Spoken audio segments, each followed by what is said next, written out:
action, let's go. 저 건물을 찾으러. Di era abad ke-20, kemajuan di bidang ilmu pengetahuan dan teknologi telah membawa umat manusia menuju perjalanan antariksa yang mempesona. Penemuan roket merupakan penemuan penting bagi perkembangan teknologi antariksa. Pada mulanya, teknologi roket dikembangkan untuk keperluan persenjataan, yaitu untuk meluncurkan peluru kendali atau misil. Dalam perkembangannya, teknologi roket dikembangkan menjadi dasar dari sistem penerbangan antariksa. 1. Asal mula ditemukannya roket. Pada mulanya, roket di Cina digunakan sebagai mercon atau kembang api yang mampu melesat ke udara hingga membentuk kembang api raksasa di angkasa. Senjata ini digunakan tentara Cina untuk menghalau serangan bangsa Mongolia yang dipimpin oleh Qi Fenghu pada tahun 1232. Lewat jalur perdagangan, pengetahuan tentang pembuatan mercon itu menyebar ke India, bahkan sampai ke Eropa. Di tangan bangsa Barat, mercon dikembangkan menjadi roket melalui serangkaian penelitian selama 5 abad lamanya, yaitu sejak abad ke-13 sampai dengan abad ke-18. Pada masa Renaissance, perkembangan penelitian ruang angkasa ditandai dengan penemuan teropong ruang angkasa oleh Maggio Brescio dari Venesia. Teropong tersebut merupakan teknologi keunggulan pada masanya. Pada masa revolusi industri, gagasan tentang perjalanan ke luar angkasa menjadi lebih mendekati kenyataan dengan ditemukannya mesin Watt. Akan tetapi, terobosan terbesar dikemukakan oleh William Moore dari Italia pada tahun 1813. William Moore menemukan gagasan tentang pembuatan tenaga roket untuk menjelajah luar angkasa, walau masih berupa teori. Kemudian pada pertengahan 1850, para ilmuwan kembali menyadari bahwa Song telah membuat penemuan penting sebagai cikal bakal bagi perjalanan keluar angkasa. Banyak komik dan novel antara tahun 1850 sampai 1890 membuat kisah perjalanan luar angkasa dengan roket. Nama-nama ilmuwan barat yang mempunyai pesan besar dalam perkembangan roket diantaranya adalah Robert Anderson. Ilmuwan Inggris ini pada tahun 1696 membuat cetakan roket dan campuran bahan bakar roket yang disebut propelan. Baru pada awal ke-20 muncul 2 orang ilmuwan yang bermimpi menggunakan roket untuk ke ruang angkasa, yaitu Konstantin Tsiolkovsky dari Rusia dan Robert H. Goddard dari Amerika. Pada tahun 1903, Konstantin Tsiolkovsky dari Kekaisaran Rusia melakukan banyak percobaan roket. Bahkan pada tahun 1924, Uni Soviet mendirikan Asosiasi Perjalanan Luar Angkasa. Roket dengan kecepatan tinggi pertama ditemukan oleh Robert H. Goddard dari Amerika Serikat pada tahun 1914. Kemudian pada tahun 1926, Robert Goddard berhasil meluncurkan roket pertama di Auburn, Massachusetts. Sementara itu, Uni Soviet baru berhasil meluncurkan roket dengan kecepatan tertinggi pada tahun 1933.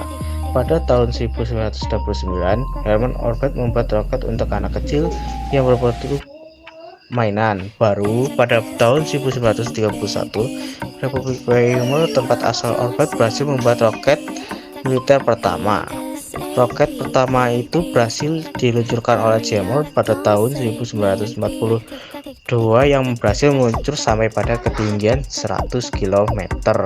2. Perkembangan teknologi. Luar angkasa setelah Perang Dunia II. Setelah Jerman kalah oleh sekutu pada Perang Dunia II, penemuan roket Jerman jatuh ke Amerika Serikat dan Uni Soviet. Setelah itu pada 1946, Amerika Serikat berhasil membuat peta bumi pertama menggunakan roket peninggalan Jerman, dan Uni Soviet berhasil meluncurkan satelit pertama bernama Sputnik 1 pada 4 Oktober 1957, disusul oleh Amerika Serikat meluncurkan satelit bernamanya pada 31 Januari 1968 bernama Explorer 1. 3. Persaingan penjelajahan. Luar angkasa pada masa Perang Dingin. Pada masa Perang Dingin, Uni Soviet lebih unggul dengan satelit sederhananya pada 1957 bernama Prostatai Sputnik atau PS1 dan meluncurkan manusia pertama bernama Yuri Alexeyevich Gagarin menggunakan ulang-alik kapsul Vostok 1. Sejak inilah istilah kosmonaut dikenal yang berarti pelaut semesta. Awal Mei 1961, Amerika Serikat mengirimkan alam Shepard ke luar menggunakan ulang-alik kapsul yang bernama Mercury 1. Peluncuran ini dilakukan secara terburu-buru dengan teknologi kurang sempurna sehingga Alan hanya mampu bertahan 15 menit dengan ketinggian 1804 km. Amerika Serikat berhasil mengirimkan pesawat orbit bernama Friendship 7 pada 20 Februari 1962 yang dibekali oleh Lieutenant John Haskell Glenn yang berhasil melakukan 3 kali orbit dalam penerbangan 4 jam 56 menit.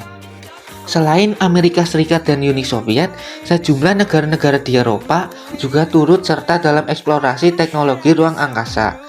Pada tanggal 8 November 1969, Jerman berhasil menerbangkan satelit Azur dengan menggunakan roket Scorpio buatan Amerika Serikat.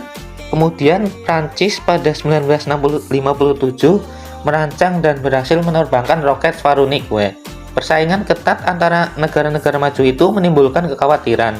Oleh karena itu, maka pada 27 Januari 1967, Amerika Serikat, Inggris, dan Rusia menandatangani Traktat Luar Angkasa atau Traktat Prinsip Pengaturan Aktivitas Negara-negara dalam Eksplorasi dan Penggunaan Luar Angkasa, termasuk bulan dan benda-benda langit lainnya. Selanjutnya, di era pesawat ulang-alik pada tahun 1970-an, NASA mulai mengembangkan pesawat ulang-alik.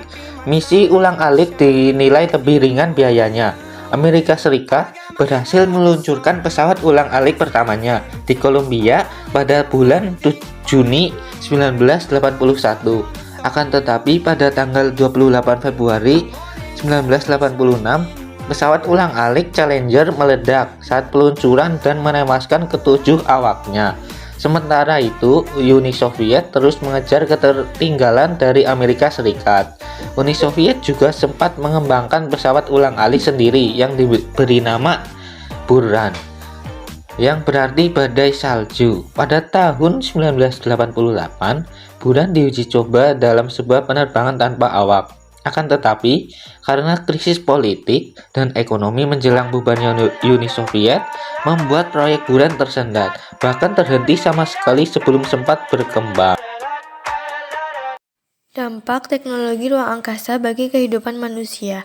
Seiring dengan kemajuan teknologi ruang angkasa, keberadaan benda di luar angkasa semakin meningkat.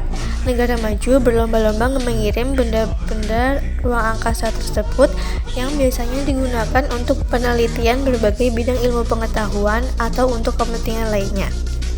Dampak positif bagi kehidupan manusia yaitu bertambahnya ilmu pengetahuan dan teknologi ruang angkasa.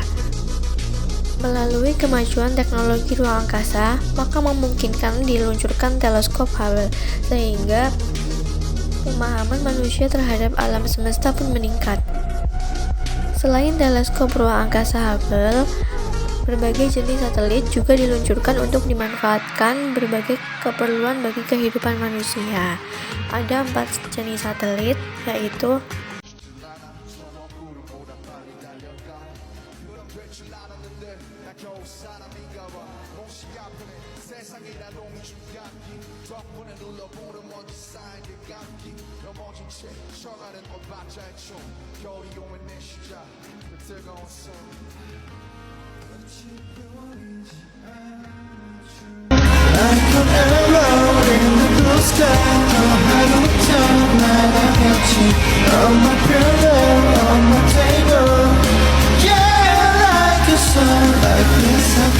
이 음악을 들려 너에게 나 전할게 사람들은 말해 세상이 다 변했대